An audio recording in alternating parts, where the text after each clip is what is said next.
ವರ್ಷದಿಂದ ನಮ್ಮ ನಾಡಿನ ಮುಖ್ಯಮಂತ್ರಿಗಳಾದಂಥ ಡಿ ಕೆ ಶಿವಕುಮಾರ್ ಅವ್ರನ್ನ ಮೊದಲನೇ ಬಾರಿಗೆ ಬೆಳಗಾವಿಗೆ ಬರ್ತಾ ಇದ್ದಾರೆ. ಅದ್ದೂರಿ ಸ್ವಾಗತದ ಎಲ್ಲ ತಯಾರಿಗಳನ್ನು ಮಾಡ್ಕೊಂಡಿದ್ದೀವಿ. ಇಷ್ಟು ದಿವಸ ಮುಂದಿನ ಮುಖ್ಯಮಂತ್ರಿ ಡಿ ಕೆ ಶಿವಕುಮಾರ್ ಅಂತ ಬ್ಯಾನರ್ ಹಾಕ್ತಾ ಇದ್ವಿ. ಈ ಸರಿ ಅತಿ ಸಂತೋಷ ಹಾಗೂ ಹುಮ್ಮಸದಿಂದ ನಮ್ಮ ಮುಖ್ಯಮಂತ್ರಿ ಡಿ ಕೆ ಶಿವಕುಮಾರ್ ಅಂತ ಬ್ಯಾನರ್ ಹಾಕಿ ಅವ್ರನ್ನ ಸ್ವಾಗತ ಮಾಡ್ತಾ ಇದ್ದೀವಿ. ಜಿಲ್ಲಾಡಳಿತ ಮತ್ತು ಎಲ್ಲ ಅಧಿಕಾರಿ ವರ್ಗ, ವಿಶೇಷವಾಗಿ ನಮ್ಮ ಜಿಲ್ಲೆಯ ಉಸ್ತುವಾರಿ ಸಚಿವರಾದಂಥ ಸತೀಶಣ್ಣ ಜಾರಕಿಹೊಳಿ ಅವರ ನೇತೃತ್ವದಲ್ಲಿ, ಜಿಲ್ಲೆಯ ಎಲ್ಲ ಶಾಸಕರು, ಎಲ್ಲ ಮುಖಂಡರ ನೇತೃತ್ವದಲ್ಲಿ ಇವತ್ತು ಒಂದು ಅದ್ಧೂರಿ ಸ್ವಾಗತವನ್ನು ನಾಡಿನ ಮುಖ್ಯಮಂತ್ರಿಗಳಾದಂಥ ಡಿ ಕೆ ಶಿವಕುಮಾರ್ ಅವ್ರಿಗೆ ನಾವು ನೀಡ್ತಾ ಇದ್ದೀವಿ. ಈ ಒಂದು ಅದ್ಭುತದ ಕ್ಷಣವನ್ನು ನಾವು ಕೂಡ ಆನಂದ ಪಡ್ತೀವಿ ಮತ್ತು ಸಾವಿರಾರು ಸಂಖ್ಯೆಯಲ್ಲಿ ಅಭಿಮಾನಿಗಳು ಕೂಡ ಬರುವ ನಿರೀಕ್ಷೆ ಇದೆ. ಬಹಳಷ್ಟು ಕ್ಯೂರಿಯಾಸಿಟಿ ಇದೆ ಸರ್. ಅವ್ರನ್ನ ವೆಲ್ಕಮ್ ಮಾಡ್ಕೋಬೇಕು. JCBಯಿಂದ ಹಾರ ನಿಮ್ಮ ಅಭಿಮಾನಿಗಳೆಲ್ಲ ತಯಾರಿ ಮಾಡ್ಕೊಂಡಿದ್ದಾರೆ. ಅಭಿಮಾನಿಗಳು 2 ದಿವಸದಿಂದ ಯಾವಾಗ ಡಿ ಕೆ ಶಿವಕುಮಾರ್ ಅವರು ಬೆಳಗಾವಿಗೆ ಬರ್ತಾರಂತ ಗೊತ್ತಾಯಿತು, ಅವತ್ತಿನಿಂದ ತಯಾರಿಗಳಲ್ಲಿ ಅವರೇ ತೊಡಗಿಕೊಂಡಿದ್ದಾರೆ. ಮಳೆ ಇದ್ದರೂ ಕೂಡ, ಇವತ್ತು ಮಳೆ ಇದ್ದರೂ ಕೂಡ ನಾವೆಲ್ಲ ತಯಾರಿ ಮಾಡೋಣ ಅಂತ ಮಾಡಿದ್ದಾರೆ. ಆದರೂ ಮಳೆರಾಯ ಇವತ್ತು ಒಂದು ಸ್ವಲ್ಪ ಏನು ನಮ್ಮ ಮೇಲೆ ಕೃಪೆ ತೋರಿದ್ದಾನೆ. ಇವಾಗ ಮಳೆ ಕಾಣಿಸ್ತಾ ಇಲ್ಲ.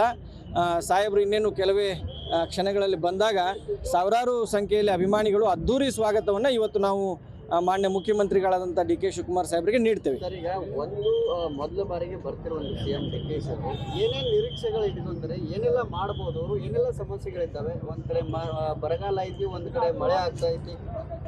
ನೋಡಿ, ಮಾನ್ಯ ಮುಖ್ಯಮಂತ್ರಿಗಳು ಕಳೆದ 30 ದಿನಗಳಿಂದ ಕಾಲಿಗೆ ಚಕ್ರ ಕಟ್ಟಿಕೊಂಡು ಹಗಲು ರಾತ್ರಿ ರಾಜ್ಯದ ಕೆಲಸ ಮಾಡ್ತಾ ಇದ್ದಾರೆ, ಜನರ ಸೇವೆ ಮಾಡ್ತಾ ಇದ್ದಾರೆ.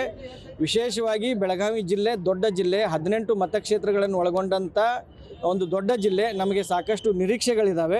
ಮಾನ್ಯ ಮುಖ್ಯಮಂತ್ರಿಗಳು ಇವತ್ತು ಬೆಳಗಾವಿ ಜಿಲ್ಲೆಗೆ ಸಾಕಷ್ಟು ಘೋಷಣೆಗಳನ್ನು ಮಾಡ್ತಾರೆ. ಬೆಳಗಾವಿ ಜಿಲ್ಲೆಯ ಅಭಿವೃದ್ಧಿ ಸಲುವಾಗಿ ಡಿ ಕೆ ಶಿವಕುಮಾರ್ ಅವರು ಸಾಕಷ್ಟು ನಮಗೆ ಸಹಾಯ ಮತ್ತು ಅನುದಾನವನ್ನು ಕೊಡ್ತಾರಂತ ಸಾಕಷ್ಟು ನಿರೀಕ್ಷೆಗಳಿದ್ದಾವೆ.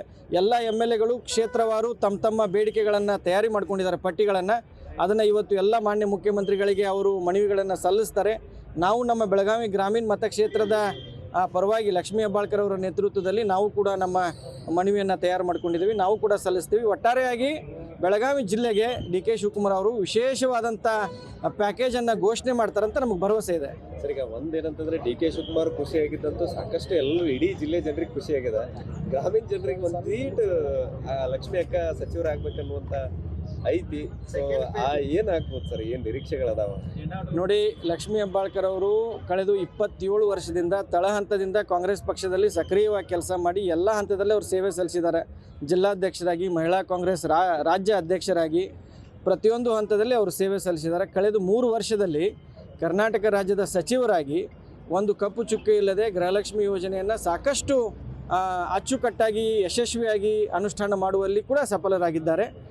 ಮಾನ್ಯ ಡಿ ಕೆ ಶಿವಕುಮಾರ್ ಅವರ ಸಂಪುಟದಲ್ಲಿ ಈ ರಾಜ್ಯದ ಜನರ ಇನ್ನೂ ಹೆಚ್ಚಿನ ಸೇವೆಯನ್ನು ಮಾಡಲಿಕ್ಕೆ, ಬೆಳಗಾವಿ ಜಿಲ್ಲೆ, ಬೆಳಗಾವಿ ಗ್ರಾಮೀಣ ಜನರ ಸೇವೆಯನ್ನು ಮಾಡಲಿಕ್ಕೆ ಅವರಿಗೆ ಸಂಪುಟದಲ್ಲಿ ಅವಕಾಶ ಸಿಗುತ್ತೆ ಅಂತ ನಮಗೆ ದೊಡ್ಡ ಭರವಸೆ ಇದೆ, ಆಸೆ ಕೂಡ ಇದೆ. ಸಾವಿರಾರು ಅಭಿಮಾನಿಗಳ ಆಸೆ ಕೂಡ ಅದೇ. ನಮ್ಮ ಬಯಕೆ ಕೂಡ ಲಕ್ಷ್ಮೀ ಹೆಬ್ಬಾಳ್ಕರ್ ಅವರು ಈ 2ನೇ ಬಾರಿ ಏನು ಸಂಪುಟ ವಿಸ್ತರಣೆ ಆಗ್ತೈತಿ, ಅದರಲ್ಲಿ ಅವರಿಗೆ ಮಂತ್ರಿ ಸ್ಥಾನ ಸಿಗಲಿ ಅಂತ ನಮ್ಮ ಬಯಕೆಯೂ ಕೂಡ ಇದೆ. ನಮಗೆ ಭರವಸೆ ಇದೆ. ಮಾನ್ಯ ಮುಖ್ಯಮಂತ್ರಿಗಳು, ಮಾಜಿ ಮುಖ್ಯಮಂತ್ರಿಗಳಾದಂಥ ಸಿದ್ದರಾಮಯ್ಯ ಸಾಹೇಬರು, ನಮ್ಮ ಮಲ್ಲಿಕಾರ್ಜುನ್ ಖರ್ಗೆ ಸಾಹೇಬರು, ರಾಹುಲ್ ಗಾಂಧಿ ಅವರು, ವೇಣುಗೋಪಾಲ್ ಅವರು ಎಲ್ಲರೂ ಕೂಡ ಲಕ್ಷ್ಮೀ ಹೆಬ್ಬಾಳ್ಕರ್ ಅವರ ಆ ಒಂದು ನಾಯಕತ್ವವನ್ನು ಬೆಳೆಸಲಿಕ್ಕೆ, ಮಹಿಳಾ ನಾಯಕತ್ವವನ್ನು ಬೆಳೆಸಲಿಕ್ಕೆ ಅವರಿಗೆ ಮಂತ್ರಿ ಸ್ಥಾನವನ್ನು ಕೊಡ್ತಾರೆ ಅಂತ ನಮಗೆ ಭರವಸೆ ಇದೆ. ಆದಷ್ಟು ಬೇಗ ಸಂಪುಟ ವಿಸ್ತರಣೆ ಆಗ್ಬೋದು. ನಮ್ಮದು ಬೇಡಿಕೆ ಕೂಡ, ಯಾಕಂದರೆ 1 ತಿಂಗಳಾಯ್ತು ಈಗ ಸಂಪುಟ ವಿಸ್ತರಣೆ ಆಗಲೇಬೇಕು. ದೊಡ್ಡ ರಾಜ್ಯ ಆಗಿರೋದ್ರಿಂದ ಅಭಿವೃದ್ಧಿಗೆ ಎಲ್ಲೋ ಒಂದು ಕಡೆ ಸ್ವಲ್ಪ ಹೊಡೆತು ಬಿದ್ದೇ ಬೀಳುತ್ತೆ. ಅದಕ್ಕಾಗಿ ಬೇಡಿಕೆ ಇದೆ, ಆದಷ್ಟು ಬೇಗ ಸಂಪುಟ ವಿಸ್ತರಣೆ ಆಗಬೇಕಂತ. ರಾಹುಲ್ ಗಾಂಧಿಯವರು ವಿದೇಶ ಪ್ರವಾಸದಿಂದ ಬಂದ ತಕ್ಷಣ ಸಂಪುಟ ವಿಸ್ತರಣೆ ಆಗುವ ಎಲ್ಲ ಸಾಧ್ಯತೆಗಳು ಇದೆ, ನಮಗೆ ಭರವಸೆ ಕೂಡ ಇದೆ.